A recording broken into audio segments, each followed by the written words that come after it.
Welcome to Samba Samba. Enjoy the video. In this video, I will explain how to use Time Warp Scan. First, download a Time Warp Scan app from your device's App Store. Once installed, open the application and grant any necessary camera permissions it requests. You'll typically see options for both horizontal and vertical scanning modes. Familiarize yourself with these two primary directions before you begin creating your first effect. It's quite straightforward to get started. For horizontal time warp scans, the key is movement relative to the scan line. Position your subject so it moves across the screen as the line progresses. Hold your device as steady as possible to ensure a smooth and consistent scan. Try moving just one part of your body, like an arm or leg, or have an object pass through the frame.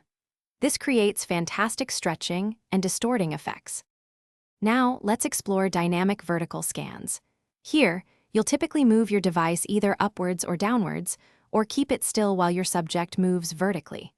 The goal is to create a stretching or shrinking effect along the vertical axis. Try keeping your subject relatively still while the scan line passes over them.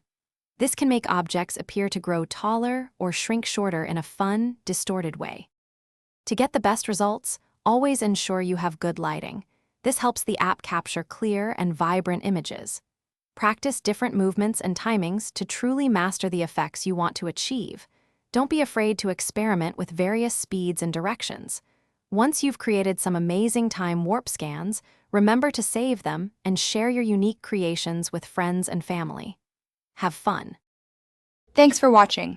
Consider subscribing if we helped you.